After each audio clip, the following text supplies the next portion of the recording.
j'ai dédié mon combat par mon courage et par la vérité.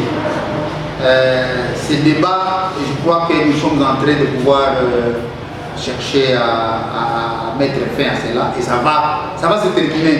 Et très bientôt, moi j'y crois. Les débats aujourd'hui, FARDC, Kwazalendo, patati patata. À un certain moment comme ça, moi je trouve ça normal et cela devrait arriver. Et que les gens de toutes parts aient le mal en patience. Puisque ceux-là qui ont vécu les moments dont nous venons de passer, je forme beaucoup de gens qui ne le savent pas, ceux-là qui sont arrivés à la frontière, à ce jour-là où tout le monde a fui, vous sentiez déjà que le pays était abandonné. La frontière était vide, il n'y avait personne, aucun service. Le pays était déjà dans la rue. Bukavu a été récupéré de la même façon. N'oublions pas, bien que souvent les gens ont tendance à croire quand on dit la vérité, non, il faut se taire. Non, Bukavu a été pris comme ça. 2-3 jours avant que l'ennemi soit dans la ville. Par peur, une peur généralisée, tout le monde. Moi j'ai vu ce scandale-là et j'ai eu à voir un officier burundais. Il y a soupé, ce sont les Burundais qui. Ça, c'est du vécu. Et il ne faut pas l'oublier. Et à la maison chez moi, je suis gardé par les Ouazalais. Et des fois, en tant qu'officiel, on me dit, mais comment toi tu te fais garder par les Ouazalais? Mais ces gens qui me posent cette question, ils oublient là où nous venons. Puisqu'il y a soupé, ce sont les officiels qui faisaient crépiter les coups de balle, qui ont vandalisé toutes ces institutions. La mairie, ça ce n'est pas mon bureau, c'est un nouveau bureau. Nos anciens bureaux ont été vandalisés. Par qui? Allez demander par qui. Je ne veux pas que ça sorte dans ma bouche, puisque tout simplement si ça sortait de ma bouche, on va me dire que moi, je suis beaucoup plus pour... Non, je parle de la vérité. Le pays était déjà parti. Et si nous n'avions pas résisté, je crois que les rebelles pouvaient, puisque c'était vide. Et maintenant, ceux-là qui ont occupé ce qui était vide, vous voulez qu'ils se comportent comment?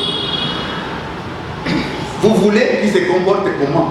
Soyons humbles, petit à petit, nous allons leur faire comprendre qu'il faut qu'ils rentrent à leur place et que les choses vont devenir.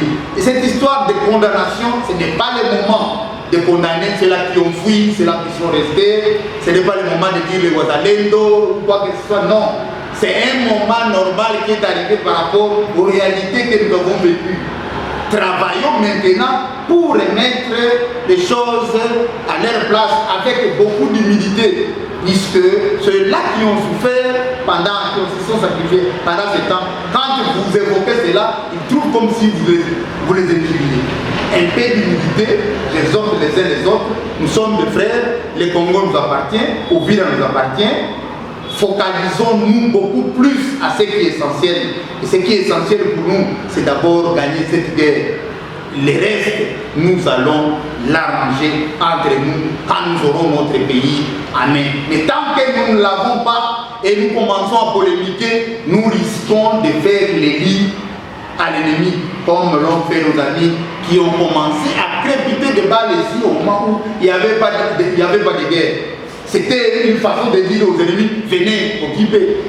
Mais comme c'est passé, ne continuons pas effectivement avec ce jeu.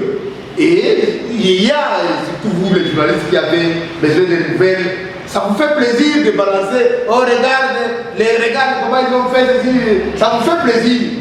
Mais il faut comprendre que ce sont les moments que nous avons traversés, et ce sont des moments difficiles, et c'est à peine que nous sommes en train de nous relever petit à petit.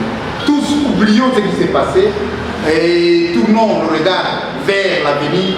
L'avenir, c'est d'arracher nos terres qui sont pour l'instant occupées. Et c'est là parmi aussi des messages que je voudrais.